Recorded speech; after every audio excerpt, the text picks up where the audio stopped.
Test 1 2 1 2 test test. Test 1 2 1 2 test test. All right, so here are the shoes.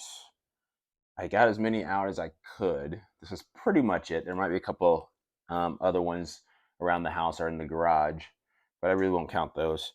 So we got, let's see, 1 2 3 4 5 6 11 12 13 14 15 16 17 18 19 20 21 22 23 24 25 26 27 28 29 30 31 32 33 34 35 36 37 38 39. So roughly about 40 pairs of shoes.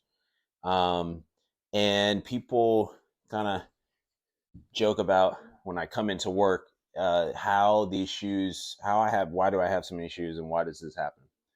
The functional reason first is I'm on my feet at least usually 6 to 8 hours a day. And so having comfortable shoes is very important just from a standpoint of functionality. So it doesn't ache my shins. And I can tell when my shoes are getting towards the end, if I can't be in a shoes for longer than 4 hours without it starting to ache the next day, then I know the shoes are kind of worn down. So to prevent that, I rotate and buy multiple shoes. And as an excuse also too, I generally like colors to match up. So what we got here is you see there's a rainbow of different colors, but I'm going to go through some of my favorite athletic shoes and some of my favorite pairs that I have in this bunch. So right now, my favorite style of athletic shoe is right here. It's like a trail version of a shoe right here, these Nikes. Several pairs of those. These are the same type. This is a trail kind of Pegasus right here.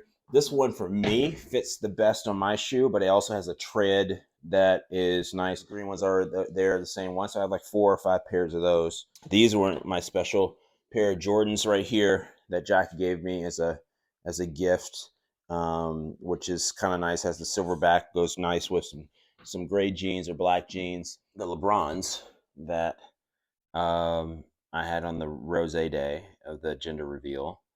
And because they have the blue and pink bottoms, which are kind of fun. Kind of coming back to some of the favorite shoes. These I got in New Orleans, which were really cool. And they're kind of my Golden State kind of colors going there. And, if you space it out, you kind of see some of the different versions of shoes that I kind of go for, but it's kind of comfort first and then color second. I want them to fit me well and be very functional, especially the ones I wear to work.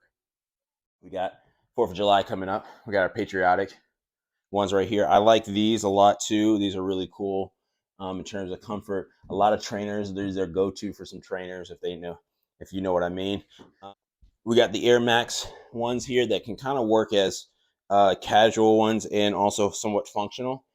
So when you look around, you can see some different varieties, but I have some that work well for winter, some that works well for summer, and then a lot that kind of work for casual.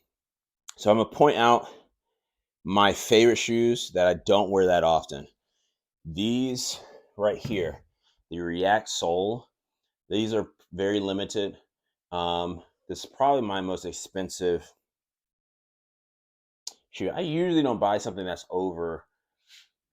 usually over 150. I usually get things on sale. $150 is the most I usually spend on shoes, and then the most I've spent on tennis shoes is $300, and I think these were it, or 350. Those because it was kind of limited.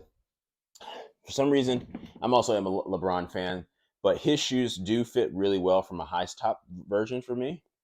So I have those. These are kind of fun. The cones right here, as I call them. And then as you move around, what happens is when you wear multiple shoes and you have different colors, you can have something that can match all the different outfits that you wear and the different weights and structure and things like that. Other ones that I wear casually, obviously I have my slippers on here. I'm going to Hawaii. I have these. These are great, almost like sandals and things, Move out to California, you have to have Chucks. The East Coast in me has to have Timberlands. A nice boot. Some of these I don't wear as often. Pumas are my favorite, one of my favorite for casual stuff. So I'm kind of a Puma Nike um, person when it comes to most of my shoes, and then for casual stuff, I'll mix it in. So as you see now, what happens to the how do I decide to get rid of shoes? Right. Usually, the casual shoes last longer because I don't wear them as often. So I keep those for a longer period of time. But the functional shoes like this, I usually don't keep them more than 2 years at the most. And then usually every 6 months, I either, luckily, Caleb, who's doing a nice job with the camera here, I can start giving to my kids now. They're at sizes where they can wear my shoes. Or if they're getting really worn down, I go ahead and begin to toss them after they kind of worn down a little bit. So every 6 months, I do a kind of clean through because I try not to have more than 50 at a time. It's a little too much for me, and it makes it easier to keep it down. So you keep buying shoes, but coming back to the functional part before I wrap this up, and is it is important of most clients hold shoes longer than they should, and my suggestion is that you know every 6 months from a workout standpoint, if you work out at least 3 to 4 times a week, you should change your shoes after 6 months. So keep that in mind. And why not get some fun colors and some different ones that kind of go with different outfits if you can do it.